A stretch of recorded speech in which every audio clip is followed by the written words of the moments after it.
and directly into the topic. I think it's always a bit running in time. That means I'm still learning to be more time efficient, and that means let's go into the topic. Let's have a pre question on everything. All right with you? Any question at the beginning? Some special cases or something from last time, like anything left on question marks in the knee area? And if not, then let's go directly into the hip area.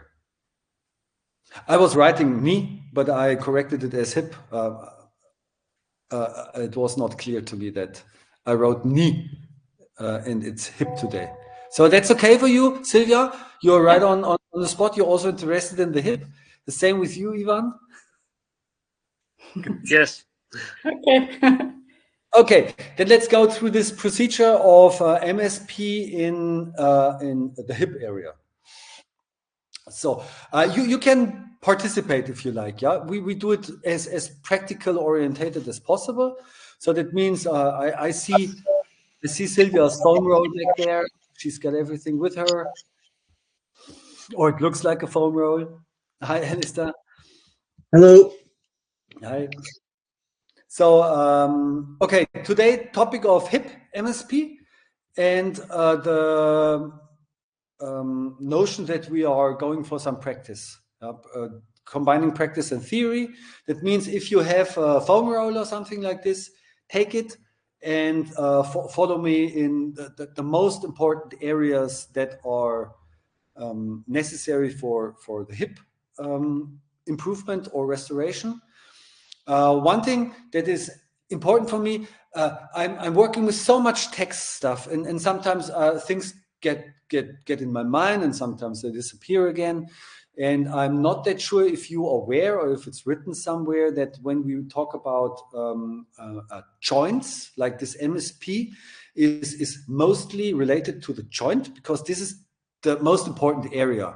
This is the area that decays, that gets rusty, that is carrying all the stuff, and something like muscles, which are in between, are quite easy to handle. Yeah, they can shrink, they can grow whenever you want from them. They are always there. And then there is also not something like a decay in muscles, except they just vanish because of not using them. But there's I think not so much illnesses like arthritis or something that is concerning the muscles. It's not an illness for most of the people. That means if you want to work on mobility and on your movement, the most important part is the joints. They should be healthy. If the joints are not accessible, it can be because the joint is frozen. The joint has a specific amount of decay. That means arthrosis, or they are blocked due to weak or tight muscles. And the muscles is the stuff that, say, very simply describe the stuff that is between the joints. Yeah? There are muscles that are from one joint to another joint. There are muscles that are spanning more joints than one. I'm not sure, maybe maximal 3 or 4. In the case of a latissimus dorsi, he's spanning the spine. And for me, spine is one complex of a joint. And not a muscle like the latissimus dorsi is spanning. How much spines, spine vertebrae do we have? 7 cervical, 12 thoracic, and 5 lumbars. So count it up. So it's not muscle spanning 30 joints. Yeah, it's a muscle that spans one complex, and that's the spine and the shoulder and into the hip. Yeah. So we are dealing also with muscles, and the muscles are responsible for partially responsible for the mobility, partially responsible for stability. Stability is something that gets measured, that's a part of it, and then there's a reaction on it, and these are the muscles and fascia. And the patterns is also always a cooperation of everything. And if we are now going for MSP under the inclusion of a soft and relaxed muscle, As I proposed, let's include some soft tissue work you can do by yourself, like a foam roll. And this is the misunderstanding I want to prevent, is that foam rolling is addressing the muscles between the joints, and not the joint itself. The joint itself gets an advantage out of this.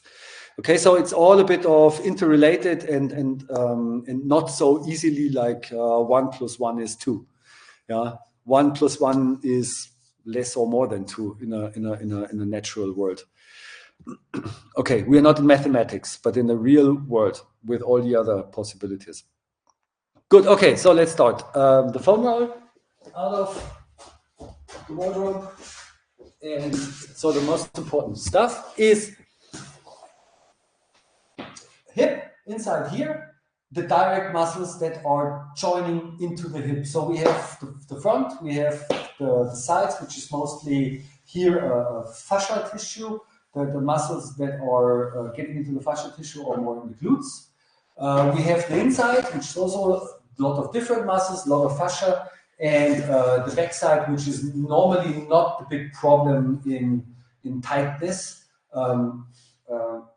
That can be get rid of with a foam roll. Hamstrings are mostly just short because of a program of the motor control to keep the hip safe. Yeah? And if a hip is not safe because of the coordinated muscle work or everything balanced, there's always the emergency reaction, and this is tightness. Yeah? Tightness is the alternative to strength. Yeah? Strength is something that you can do. Tightness is something that your nervous system is doing if you're too lazy for it or not knowing it.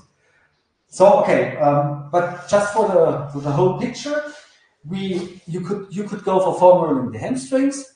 I would always recommend for not going just on one string. I call this first movements just like a survey. You get as much of the back part, which is not just one string. It's quite a lot overlapping to the side parts onto the foam roll, bringing as much pressure onto it as possible, and detecting some tight parts. If you detect tight parts, two possibilities. One is to work around the hotspot, or to get onto the hotspot, or being very careful with the amount of pain. From my fascia education, I know that fascia gets stimulated at a pain rate of about 7 out of a maximum of 10. It means there needs to be some pain, but you should still be able to breathe and smile. So it's a controlled pain and not an uncontrolled pain, which makes a big role for the nervous system to say, okay, he knows what he's doing, so we are cooperating, or it looks like he's doing some crazy shit, and we need to prevent him from negative consequences. And you need to be safe with your nervous system to give it the right information. Okay, and this is not too much pain. Good. Front, back part. This is the tensor fascia latae. This should be a bit painful, but not too painful. That means if I roll over this, it should be a maximum of 7. Okay, in me I think it's about 4 or 3. But if you cannot do anything on this, then it's too sensitive. And then you should go for maybe first a bit of a stretching of the muscle parts, and after a bit of a release here, then you can go with a foam roll on it. So the muscles that are connected to this fascia part are in the glutes. And for the glutes, you can go on the roll like this. So it's one part getting in the middle of, so I'm not just sitting on it, but one part. I get this muscle a bit of a tension. So the tension from both sides makes it easy for you to get tension when you then press in the middle, like with a foam roll. And then you also go for detecting stuff. as much as I know, this is most of the piriformis muscle you can find and irritate a bit or stress a bit. So muscle that is also very important for hip stability. Okay, about 1 minute, as much as I know, from Mr. Schleip. And as slow as possible and as much pressure as possible. Yeah, so both sides, asymmetries, easy to detect, and you try to make the part that is tighter than the other a bit softer.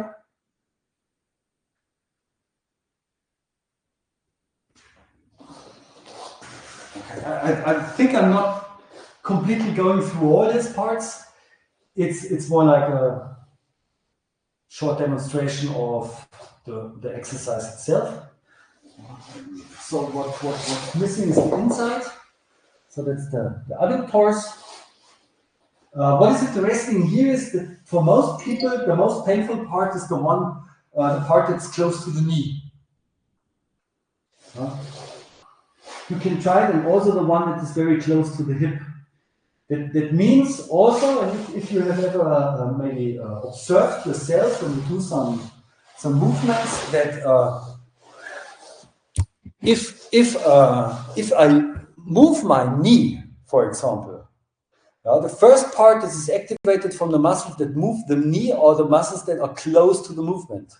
So when I move my knee, these muscles that are close here are the first to do the job. It's not the ones back here, it's the ones that are close to the movement. Because if these ones would contract and these not, the movement would not get into the joint. It means the close to the joint movement is the muscles that are really working. And if you feel a lot of tension, and most people have the tension on the inside of the knee like this, then you know exactly that this part is stressed most because it's mostly responsible for the neighboring joint. The same here. In the middle, you find rarely problems. It's except you had a beat into it, or there's whatever, you're sitting always on a chair and it's cutting inside here.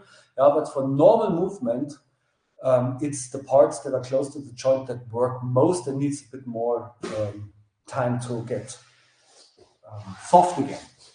Okay, one more would be the lumbar spine.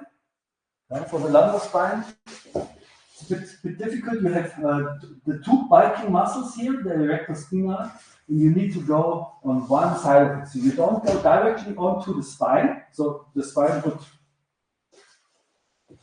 cannot be compressed that much. Maybe it's also not that good. So you go to the sides, and this is a bit of a side position. So it's like I bring this femoral here, I go down with one elbow, and now I'm on one side, and then I give a bit of a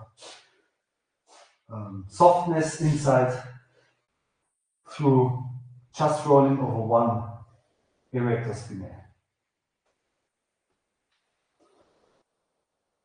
Okay, so that would be a good preparation of the next work, which is mobility. So softness. Now comes the mobility. We go for flexibility first. That means we take care of the muscles. Let's go through all the positions that are dealing with some flexibility, and we'll also remind you on classical stretching exercises. But this is actually, there are 5 most important or most used sitting positions of children. And one is the long open sit. Just go through the 5 most important ones. Long open sit, bent open sit, side bend sit, open half bend sit, and closed bend sit. So these are the 5 most important sitting positions of little children statistically. Okay, let's see what we can produce out of them to work on the flexibility part. It's just simplification of the process. We have more sitting positions. So there's on one side, we have a lot of sitting positions. And on the other side, you know from conventional fitness, a lot of stretching positions. Yeah? And our task is to bring them together. Yeah? So let's start with this one because this is the most obvious.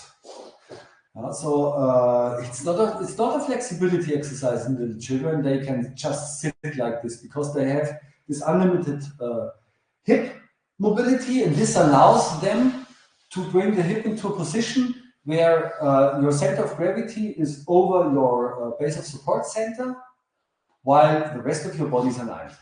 Most of us have the possibility to open the legs, but then get into a very flexed spine like this, or they close the legs like this, and then they can sit upright, and then there is no effect on stretching, except on the back would be. Yeah. So what we need now, you can have some props. You can bring something on the back here, which is forcing you a bit up like this, and then your upper spine can lean forward more easily, or you use support like this. Or you use some whatever string attached to something and then pull yourself forward. So the first thing would be sitting in this position, getting a stretch into the adductors, and work on the stretching while getting into a perfect alignment. That means out of alignment, no stretch here, into alignment, stretch here. So this alignment is alone a task in stretching the addressed muscles. Okay, if alignment is not possible or not possible because your spine is not able to align, or because your restrictions are that grave that you cannot bring yourself into alignment, we start with leaning movements. And you can do leaning movements with rocking also. That means it would be this, so you're maybe not being able to align. You can align here, but with a bit of a bouncing movement, you can slowly get into the alignment. Okay, so this is the procedure of using a position to work, and progressions in the position to work on flexibility. The next would be reaching then, that you're really going to reach, to have even more energy, to move yourself into an alignment that is not possible to hold, but possible to move into for a short period of time. And that's completely enough for a beginning, because you just want a bit of a sensory feedback improvement from the joint, a bit of a muscle training for the direction into the alignment. So there's a lot of stuff already going on when you take these tools. And the next one would be, after reaching, is actually going into a transition.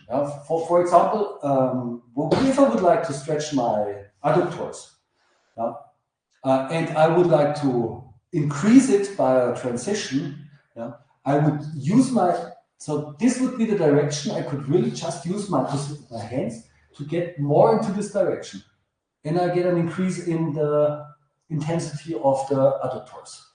So this is not maybe a natural movement in itself, but a little child would also go into this direction. It would have a replacement of the legs, means it would go forward, and for this it would maybe bring this leg in, and then comes the stretch just on one side. So typical side kick stretching in martial arts. So this would be unnatural, but possible. This is much more natural and with the same effect. Okay, so dynamic stretching, going forward and backward, or static stretching, 30 seconds, maximum, scientifically proven as the optimal time and duration, and staying there. Okay, so if you find the perfect position for getting the stretch on the targeted area, you can again start to increase it Yeah? For this would be a new position. Now you increase the alignment by getting a bit of sideways restricted mobility, getting into the middle, and it's increasing here. It would be a bit of a dynamic movement into here. It would be reaching again. And now is the question, does a transition make sense? Maybe, yeah. You can still try to keep this position and transitioning into kneeling, for example, tall kneeling, and always have this stretch. Yeah, and working through the adductors in a more 360 way by going through this movement. So from a dynamic stretch into from a static stretch into a dynamic stretch. Okay, so this is the logic of the progressions. That's actually the new part of the trainer certification to cover these progressions. So the same would be on the other side. Let's skip the other side. I hope nobody gets asymmetric about this. Don't worry. Let's go for the sitting positions we were talking about, right? The next one would be this one. So it's actually the same qualities. It's dependent on the flexibility of the adductors, this position. So if someone has a problem doing this would be a regression. Someone starting in this position. If someone has a problem in this or in this while sitting, you go into the kneeling. The same thing, much easier. If they have problems with this, you bring them into the most easy or the most accessible position, and then use tools like a stripe again or whatever, being here, copying something, whatever. Then you can add whatever makes it accessible, right? Even if yesterday we had the arm circulation, and Miki was saying this is also arm circulation exercise, and I said yes, that's it. This is a movement out of gymnastics. This is also a movement out of gymnastics. This one is close to reaching movement, which has a different neurological activation than something like this, which has no reliance to any biological thing. This is an artificial thing. But if somebody cannot do this, you can switch to the artificial stuff until he's ready for entering the natural stuff. Everything is allowed, as long as it makes sense. Good. So this is a bit of a different form of the same like this. Okay, let's go in the side bend sit. So side bend sit, as talked, is not a stretching, it's more mobility exercise. Short leverages, muscles are relaxed. The limitations are more in the joint itself, in the range of motion, and not so much in the softness of the muscles.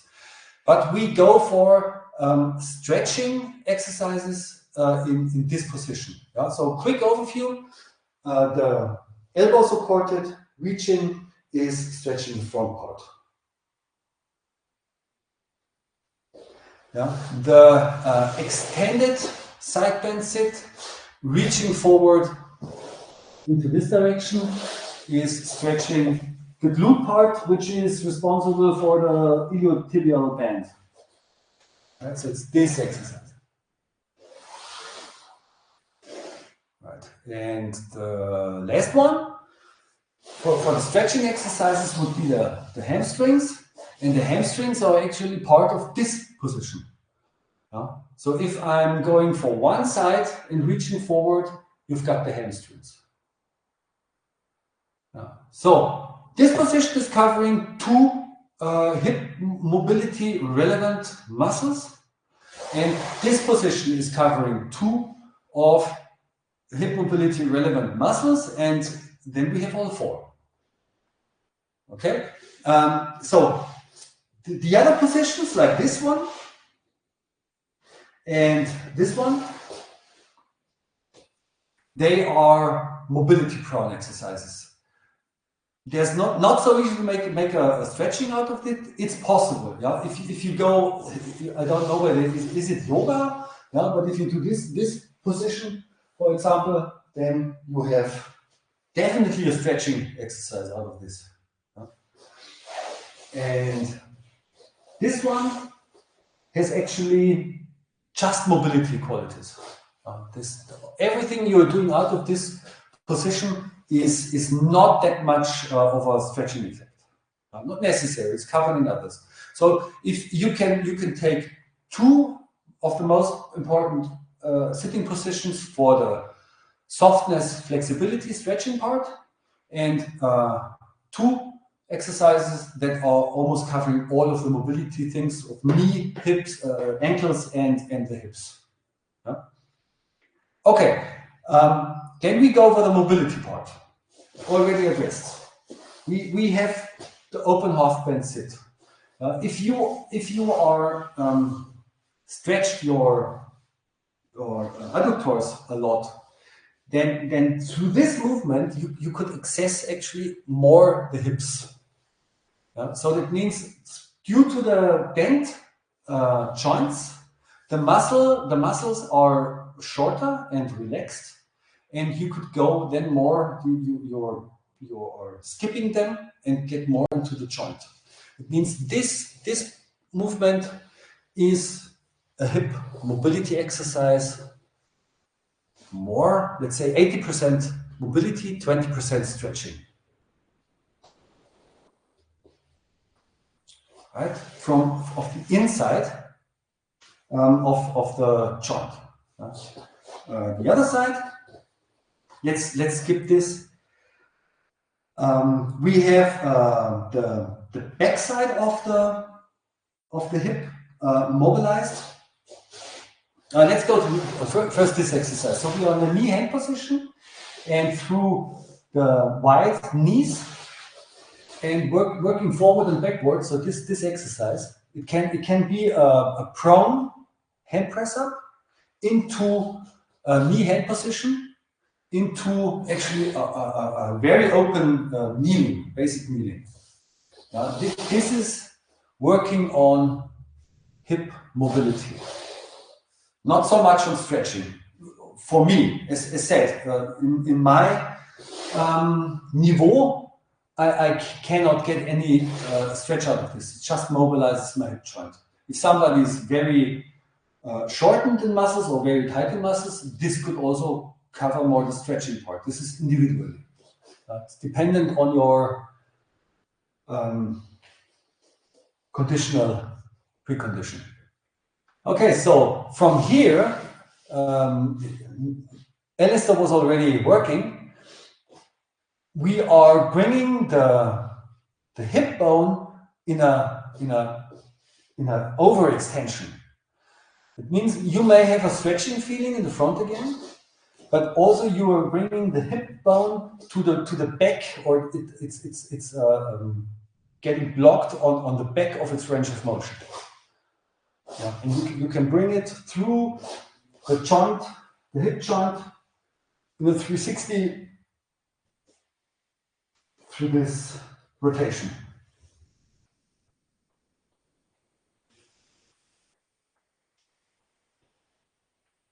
Yeah, so that would be the back side. Like this is the front side of the hip joint. This is the back side of the hip joint.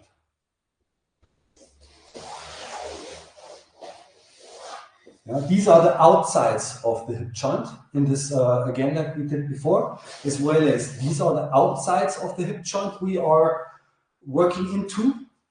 And then we have, for example, when we bring this very close, we have the inside of the hip joint. Yeah, this is not an artificial sit. This is one of the most convenient ones if you take the leg as a support. And all legs like here are just here because they serve as a supporting position. Otherwise, it makes no sense. So this makes no sense sitting like this, but sitting like this makes sense. So it helps. This is too energy intensive. Okay, so that would be the inside. And then we also have rotation of the hip joint. As you will see, this is an outward rotation. And this would be the inward rotation. You can do it again as a sitting position for extreme, but this front part is the easiest way. As well as we have the rotation as we did before in this movement. So you're always covering more. Yeah? The rotation and the extension are one package, for example. Okay, and that's actually, let's go for a little flow where you are covering the whole hip joint. And so you could invent the flow by yourself. That means your intention is to move the hip joint of the humerus, of the femur, inside this pen called the hip joint on top of it. Right? You want to bring this bone in a most big range of motion as possible. Yeah. Now you had some cornerstones. So cornerstones had been this one, or this one, or this one, right? And now you try to combine it. So what I could do is I'm working on the hip joint into a extension, and it's an outward rotation. Okay. Now I try to bring the hip joint over the front to the side. I would come into this is a sideline press up. Now you could go to the other side. I'm not focusing on my lumbar spine and on the stretching of my lumbar spine part here. I'm focusing on the hip itself. Again, the mental focus is the decisive thing that gives you the possibility to isolate. Okay, from here, you could go into a side bend sit, for example, right? And work on the outside and the inside, like this. Isolated and a bit more 360, or let's say 180. The other 180 has to be done on the other side, or it's again this movement that does the other. So, okay, here. Then you go to the other side. You do a very tight side bend sit reverse to bring the front part of the hip into motion. You do the same here. You work a bit, focusing on the pelvis is working on both sides into the hip.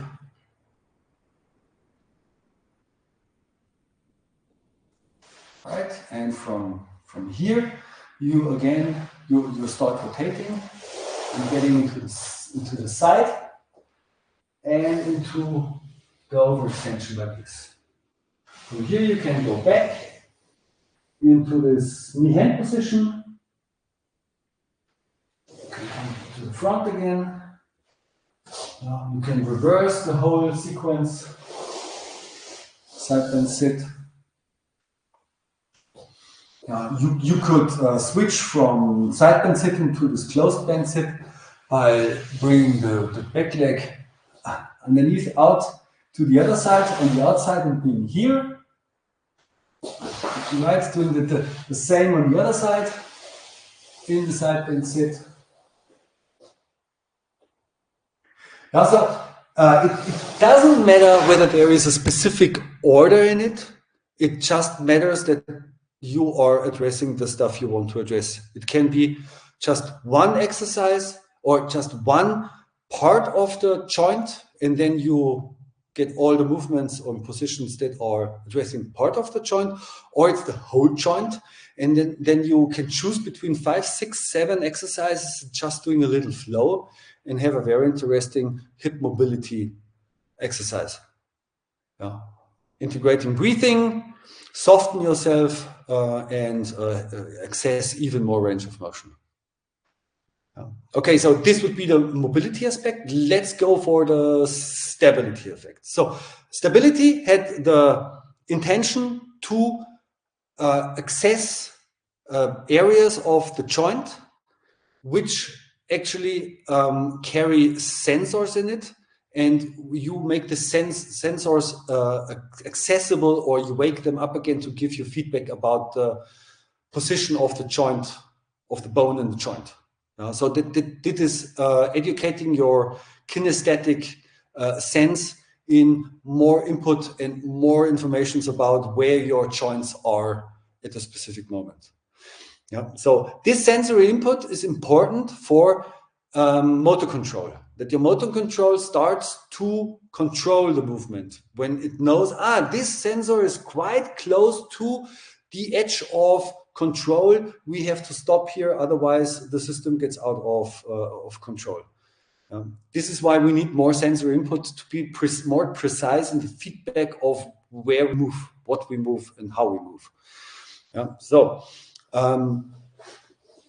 we start with basic stability stuff.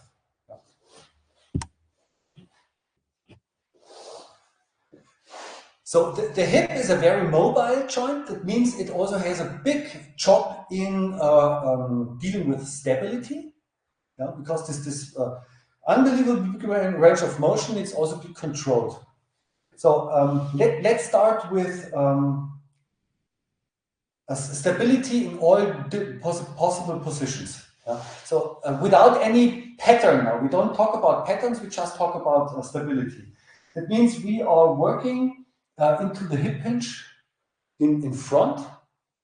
That means the stability of keeping our pelvis in position and in movement is now mostly taken over through movers, global movers. That's the back parts, the glutes. And the rest around has about is just stability and just takes apart. They are stabilizing, and one part is mobilizing. Okay, so as soon as we are in a balanced situation like this, understand, now it's just balancing work all around. But when we move now, the back part is getting into global stabilization, global movement, and also into the strength aspects of movement. If we are starting here, it's the other way around. So if we are driving our hips back like this, we are working on stability initiated from the front side muscles into the balanced work of the stabilizers or local stabilizers when we upright. So this movement. So this was the front back part. Now it's the side part. Now we the front part. Now we do the side parts. Side bend sitting to deep squat, for example, is also stability work in the hip. Now from the outside to the inside on this leg, and from the inside to the outside on this leg.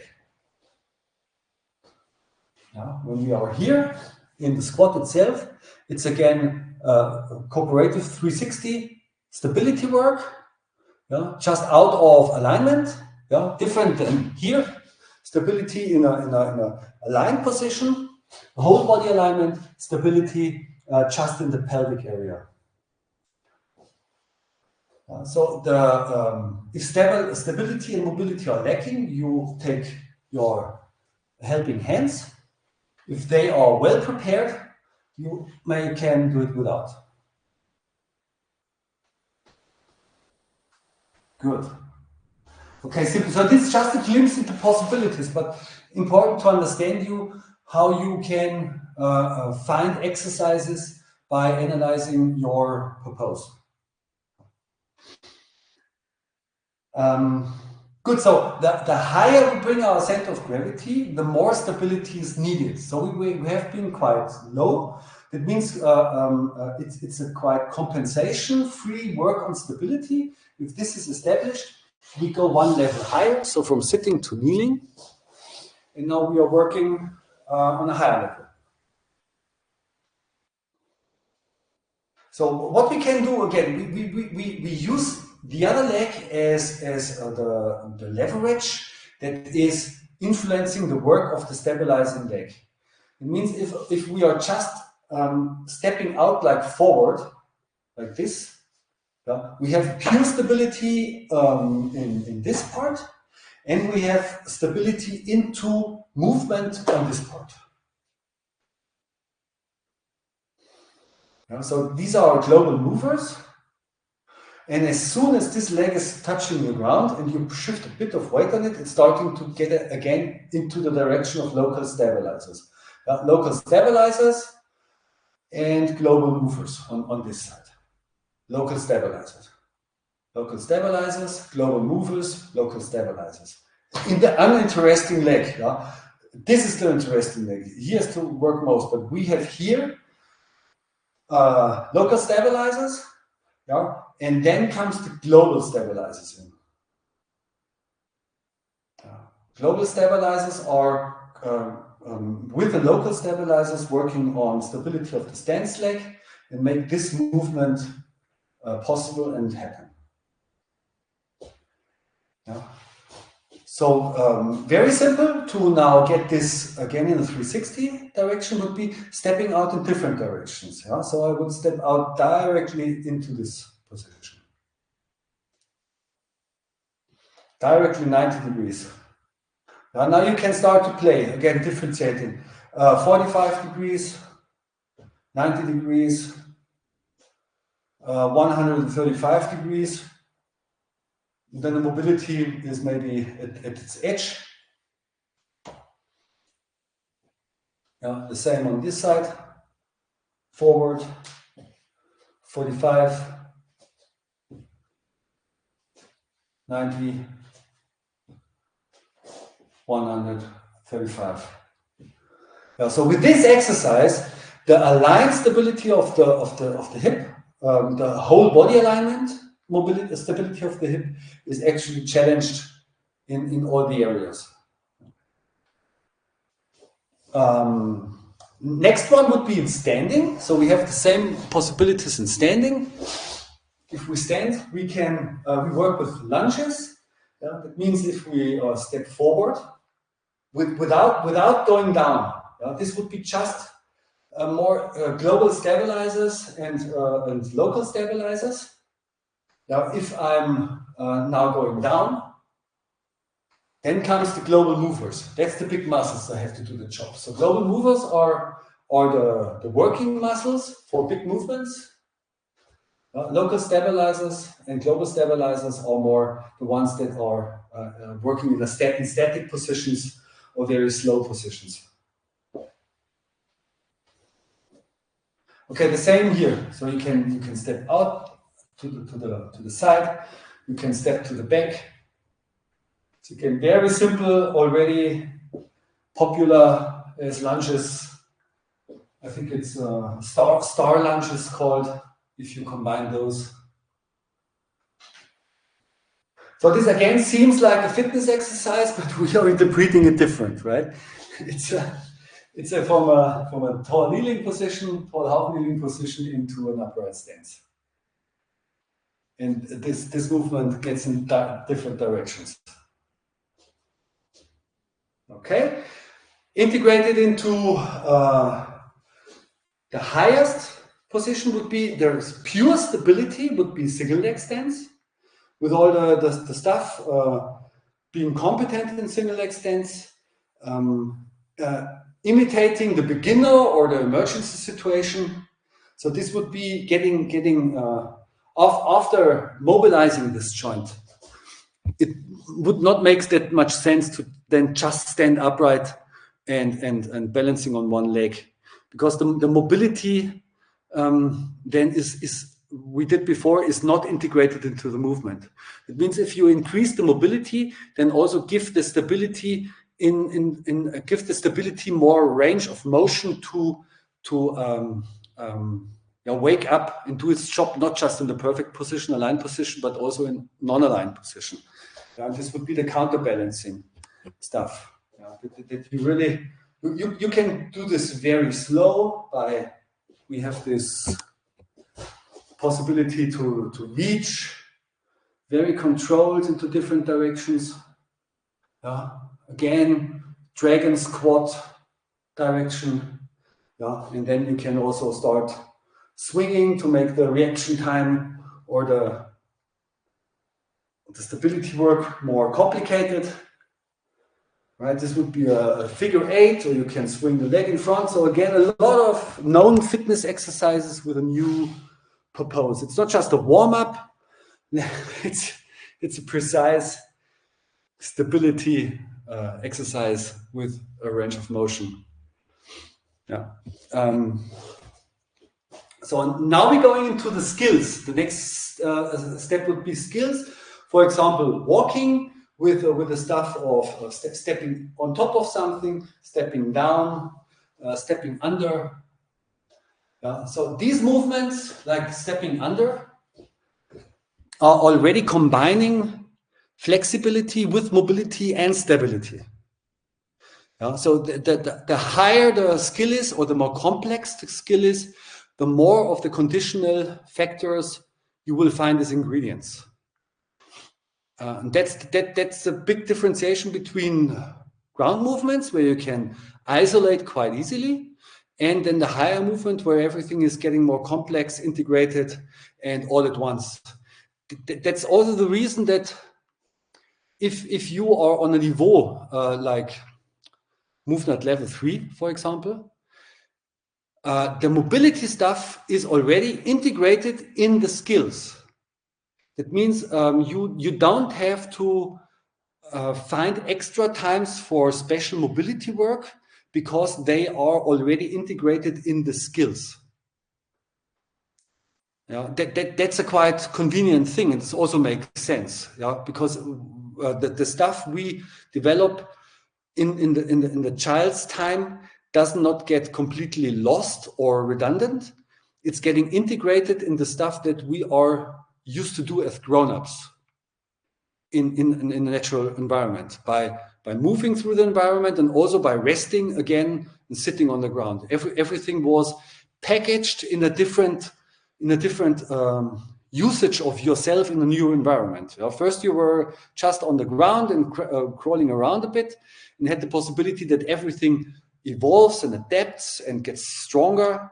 And later, this basic education is gone. Now it's just the application. And in the application, sure, some stuff gets a bit of reduced, but the most important, or let's say a healthy amount of these qualities are conserved in the higher skill movement. Yeah. So you don't do any shoulder mobility in reaching. It's covered in climbing. Yeah. It's covered in climbing stability by extension. It's covered in lifting by compression, but the stuff is always there. The mobility through the exercise itself. The stability is through the kind of exercise.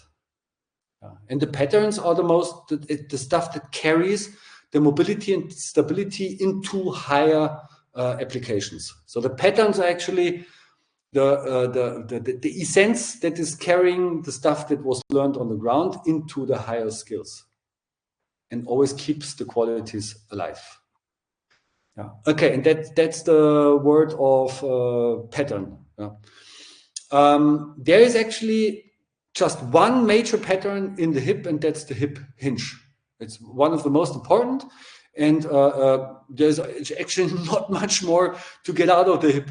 It is not more necessary, because most of the movements in the higher level are just need the hip hinge for whatever. So let's take a look at it. So we're starting with let's start with the get up, the very simple get up, and see how much hip hinging is going on in one get up movement. So we take the one of prone lying. Yeah. So we do the base building, this movement.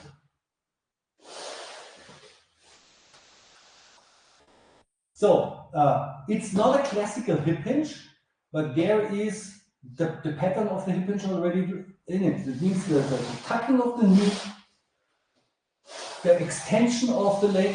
This is already the hip knee hinge pattern.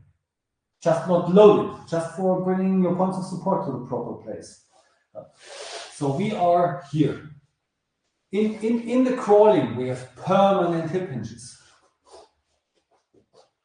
It's not just the hip hinge the conventional fitness is talking about, because the hip hinge is just the thing that happens in a lifting movement, but they don't know where it actually comes from and what it is good for, how adaptive it is. Okay, now you have the possibilities to shift your body weight backwards to the feet or bring the feet forward to the center of gravity. So one possibility is to have this position, and this is a hip hinge. Right? Then we have this position. This is a hip hinge.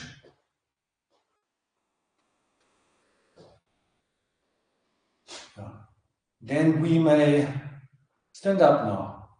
There is one hip hinge here, and there is one hip hinge here.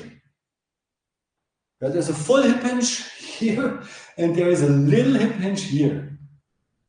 But it's all the same movement. It's just parts of it. One is full, one is not that full, one is loaded, one is not loaded, one is aligned, one is not aligned, but it's always the same mechanics. Okay, so way back with the same pattern, the same thing. Okay, so this is why get-ups are already something like a skill, because there is so much in it that we have to call it a complex skill and not just a basic movement. Basic movements are the stuff that happens on the ground. So from the get-up to the walking, we had this already. So as soon as you are stepping up on something, right? This is an unloaded hip hinge. Now if you step on top of something, there is the hip hinge. It was just quick because this is just a foam roll. Here is the hip hinge. Right? Up and down. Stepping over. The hip hinge, unloaded. Stepping under. The hip hinge. Unloaded, very complex. Not just aligned, but out of alignment. Right. So the hip hinge is adaptable. The next one is, okay, in walking there is no hip hinge. Walking is a pendulum movement. In running we already have the hip hinge very little. Yeah? Very little because we don't want muscles to work, we want fascia to work. And for the fascia we don't need the full range of motion.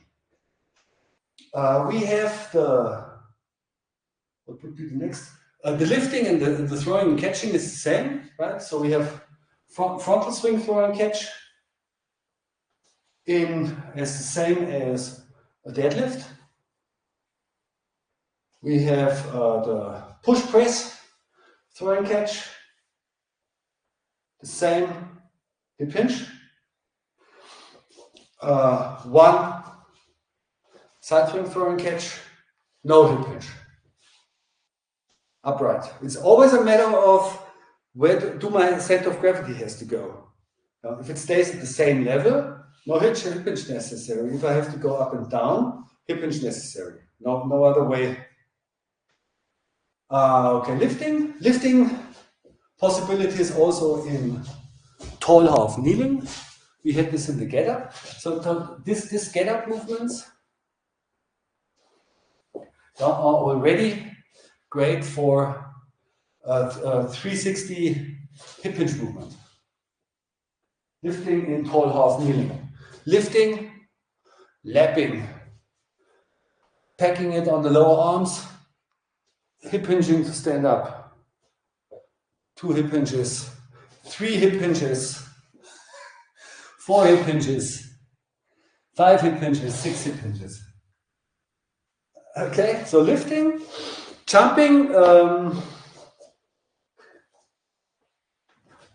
self-speakingly,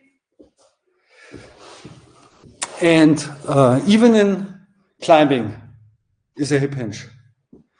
But it's not the hip hinge that is actually pushing down to lift something up. The hip hinge, let's say this is the classical hip hinge. Everybody who talks in strength training terms is using, but it's not about this high intensity loaded application. It's all about the pattern. That means the bending of knee and hip in a way to produce some movement that is necessary. And we have this also in climbing, for example. If you have top rope climbing, it's crawling in a horizontal, vertical relationship.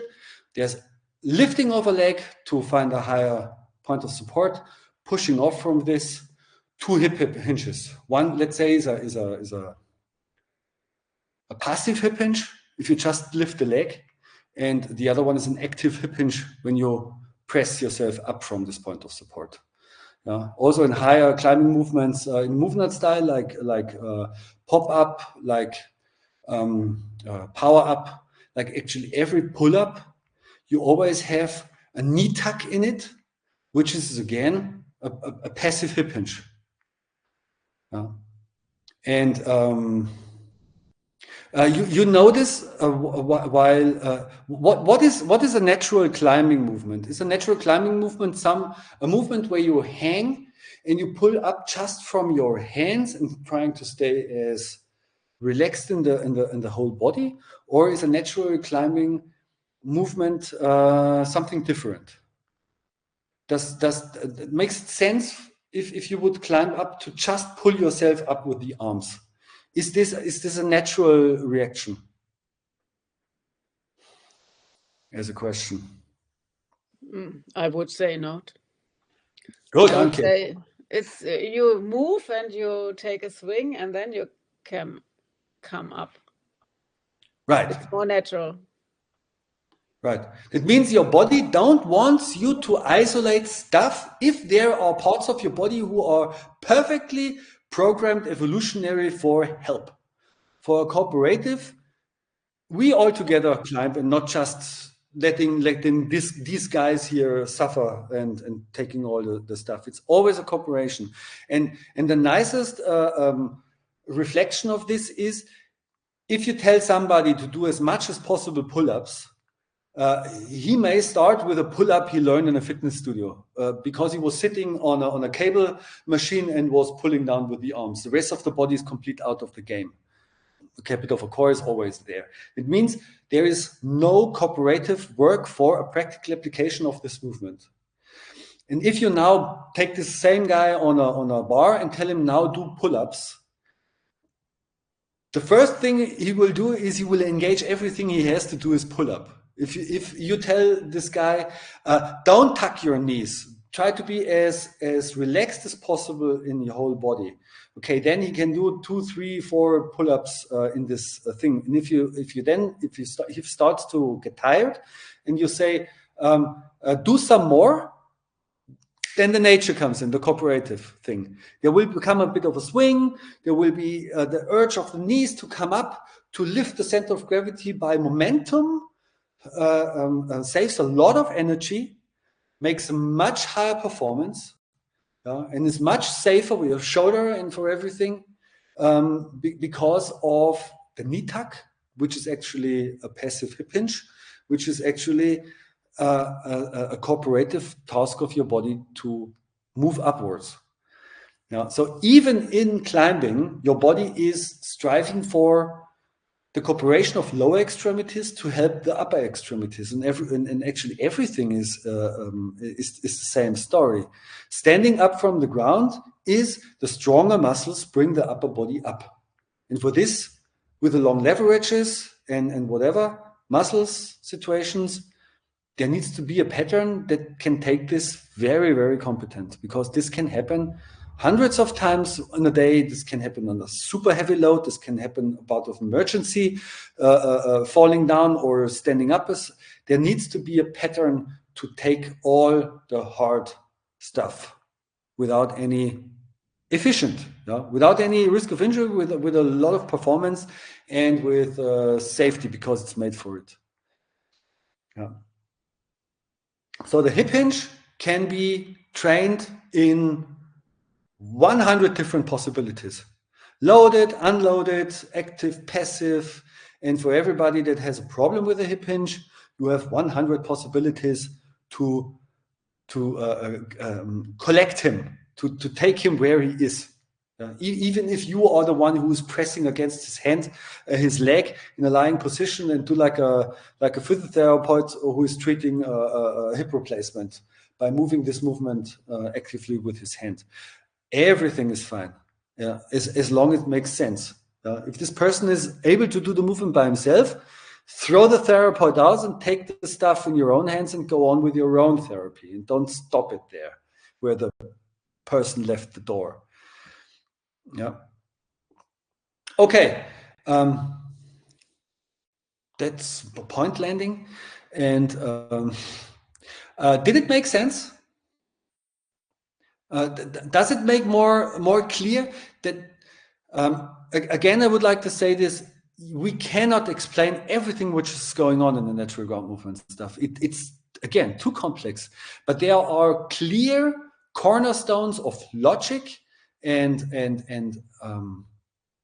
coherence and a very clear structure that helps you to understand this complex thing in very principal terms. And with your experience of doing it, and with the experience of our communications like this, you should be able to develop a sense of the application to specific cases. That's very important. And this is again nothing you can just learn in a weekend's course. This is something that takes a while. I think it's something like an academic study. From the quantity of and quality of information. Good. Any questions? Any additions? Any critics? Please. If you don't dare to say anything, say something. My teacher always said the most stupid questions are the most interesting questions. There are no stupid questions. Good. Even if there are no stupid questions, then I've explained it good enough, it looks like. Great. Again, information for you. I will write this out, but just to keep you not too much waiting. The new Circle Trainer certification is ready to be opened. I will do a little video and tell it a bit in an official way. But for you to know, I just know that Ivan is still working on the Ablefy platform. We will close the Ablefy platform in end of May, actually, because it's not longer necessary. I know it's a bit of convenient to go through the sessions on this platform, but if you have the Google Sheets with the Google Drive sheets with all the direct links to the videos, I think it's a good replacement for the first. Yeah, and the material that is now the new trainer certification is about 2/3 or 3/4, 3/4 of the whole trainer certification thing, because I did not get into the into the joint care and into the NSD part. This comes a bit later. The material that is now there has my proposed study time of 2 months already. That means when I finish the general manual today or tomorrow and everything is finished, I open it for you. You can go in it, leave everything that was the coaching certification aside. If you're super deeply interested, go for it. But I would recommend starting anew in the trainer certification to replicate and understand the basic stuff much better now, and everything that was in the coaching certification later is actually really then dropping onto a much more stable fundament if you have this first part digested. The 3 parts of the workouts that are not existing now, but already in a draft thing, will not get that deep as in the coach certification. Will stay in the trainer certification level, but it's a much more on-point explanation what is going on there. And with every part delivered to you, like the get-ups, you will get immediately access, or maybe even access if you start with the thing, into all the Google Drive sheets and links that are available. But I think you have it already anyway, right? If you're missing this link to the sessions on Google Drive, then just tell me, and I will give you again. But they will be also in a PDF form attached to the as a file to the course. So you have access into Google Drive. You have access to a Google PDF that is covering this topic, like joint to joint, and the Abilify stuff will be closed as soon as possible. Okay, so this was important for me to tell you once that you're not just throwing this official announcement, but a bit more our beta tester, a family communication style. Good. No more questions again? No problems? Great. Then I wish you a great day, and see you next Monday to my free course, or next Tuesday to the spine topic. Thank you, Bernd. Thank you, Bernd. Thank you too. Thank you, Bernd.